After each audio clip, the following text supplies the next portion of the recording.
So I was thinking about how to present the beginning.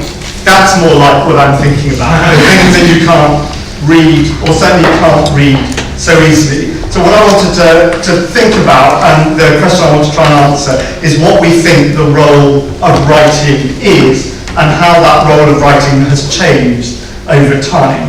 If we look today at road signs around the country, we expect clear communication, perhaps a nice succinct turn of phrase, although I don't know writing like that anymore in Traffic England. And nicely succinct. If we want them to be any longer, we certainly expect them to be beautifully readable. This is kind of Lincoln's difficult second novel after the Gettysburg Address, which is a single column. This is the longest second inaugural, which, as you can see, is beautifully in size and is memorial in Washington, D.C., but is very rarely read. It's clearly just the one woman, in this case on Google Images, was caught actually reading it. But here we have an expectation that writing is all about communication. So I want to look at writing which presents that communication in a rather different and perhaps more problematic way. And my case study are these two fantastic marble columns outside the church of San Marco in Venice. Legend since the late 13th or early 14th century has called these the Pilastri Acritani, the Pillars of Accra. So in the Holy Land, and we have always been told that they were captured from the Genoese, the great enemies of the Venetians, after a battle off the sea of Acre in 1258, and brought to Venice and set up to commemorate that victory. And that's a story which lasted from around the probably 1290s down until 1963. Because in 1963 they were building a bypass in Istanbul. You'll get the links in a minute. Oh, sorry, and I'll come back to that because what I'm interested in these is they're these two beautiful columns with this very intricate carving with this wonderful tendrils, but amongst the tendrils are a couple of very weird elements. These two monograms, made up of a collection of Greek letters. You can try and work out how many letters you can see from that, and once you've deciphered them, you've got to work out what order to put them in and see what words you can come up with. From down to 1963, people came up with all different kinds of ideas. So one person thought they said Antioch, not quite sure about that one. Someone a bit more ambitious thought maybe Manuel Comnenus. So all kinds of random names have been assigned to these, none of which were convincing. But then in 1963, now I'm back on track, they were digging a bypass in Istanbul and they came across the ruins, the groundworks of an absolutely vast building. So this workman down here showing the height of the surviving buildings, if you translate that along, that is the height of that wall there. So this is all that survived with the bottom 4 meters, with this vast church built above it. And it was very quickly identified as being the long-lost church of St. Polyeuctus, a rather little-known saint, and it was built in around the year 524 AD. And when it was built, it was almost certainly the largest and most spectacular Christian building in the world. And amongst all the detritus they pulled out of the excavation were a huge range of vastly elaborately carved capitals and columns and inscription, which I'll come back to, but it was carved around these arches with peacock tails in them, and there were even the peacocks that were clearly had to stick out of that. So these fantastic three-dimensional sculptures were inlaid columns and a whole series of carvings. There's the figure of Christ, who was clearly defaced in the 9th century during iconoclasm.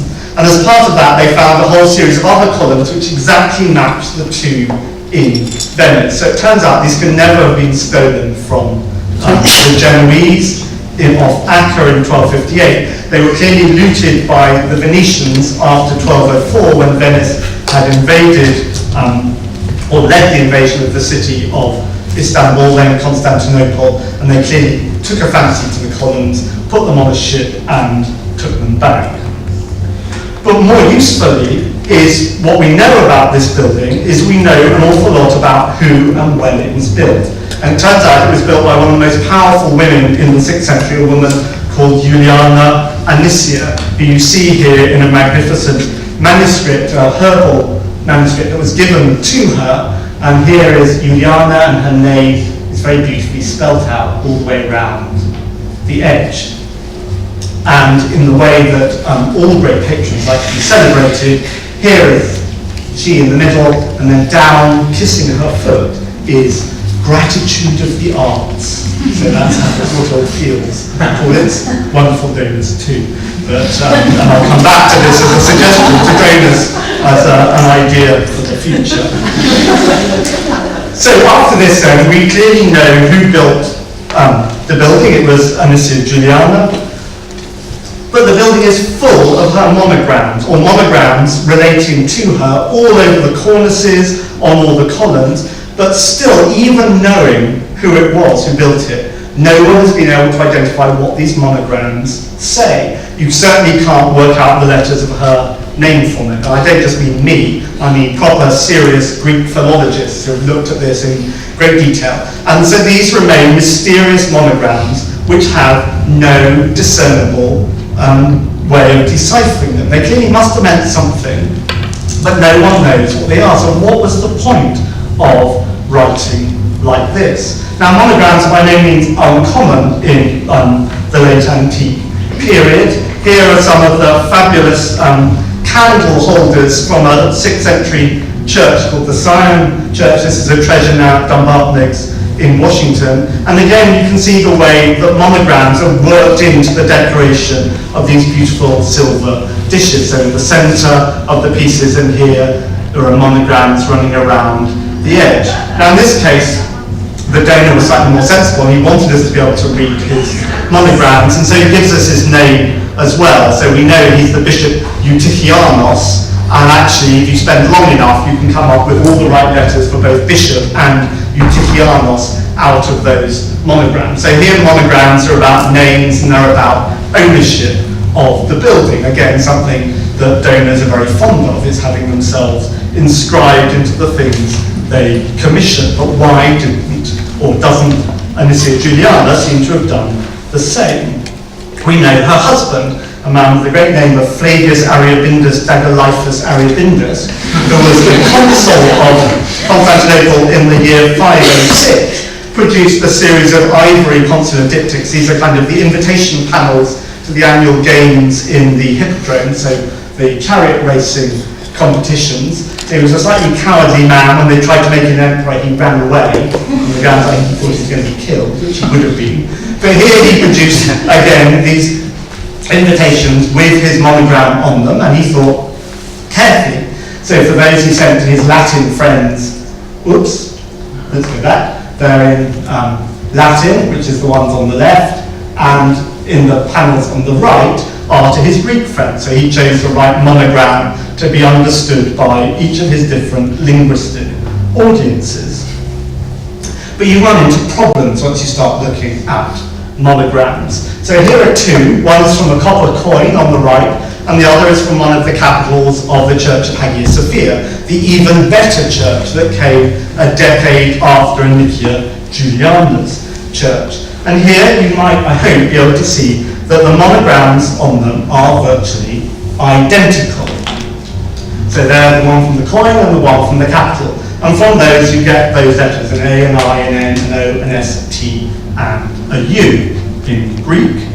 And if you try and work out what names you can link to those letters, you interestingly come up with two different names. One is Anastasius, the emperor, down to 518, and the other is Justinian, the builder of Hagia Sophia, who ruled a decade or so later. And these were the rulers either side of Anicia Juliana. She thought her family would inherit the throne through Anastasius, but in the end she was usurped by Justinian and his family. So we are absolutely sure that this is definitely a coin of Anastasius, and we're absolutely sure that this is a building built by Justinian. But as you can see, they've both got exactly the same monogram. So presumably someone in the reign of Anastasius thought this is definitely a coin of Anastasius. But you begin to wonder, what would an old man or woman walking into Hagia Sophia think if they ever bothered to look at the capitals of Hagia Sophia? Whose name would they see there? So this mysterious and cryptic writing becomes quite a difficult thing to understand. It could be a double-edged sword. You might lose the memory of you in favour of someone else.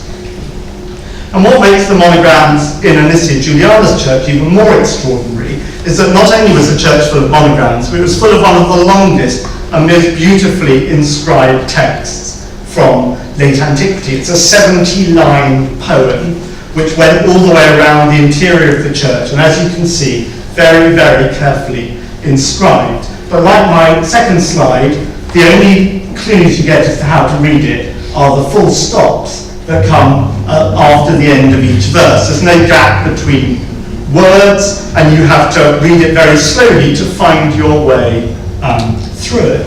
And in this text, Anicia Juliana's modesty overcame her.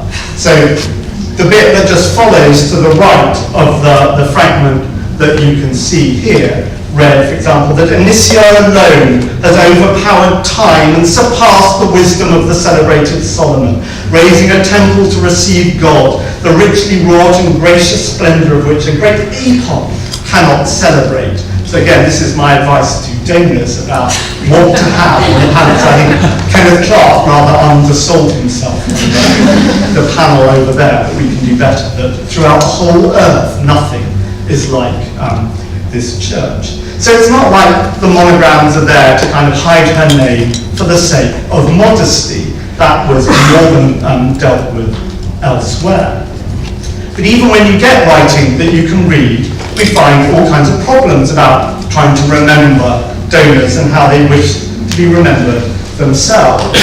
This is a kind of superimposed photograph I put together of some lost mosaics from Thessaloniki. They were seen in 1917 when an English artist came and drew them, but then they were destroyed in a fire. And there are a whole series of votive mosaics, so offerings to God by a series of families in the city who wanted to be remembered. And I'm interested in this one at the end, since it shows a family making an offering to St. Demetrius, the great saint of Thessaloniki. And as you can see, most people in the 6th century have a rather boring pudding bowl haircut. But there is one exception, who's this man on the right, who you can see has his receding hairline faithfully rendered. And he is the main commissioner of this panel, and he's given us a handy inscription to help us understand the nature of it, next door to it, to him. But what does it say? It says, "This is a prayer by one whose name is known to God."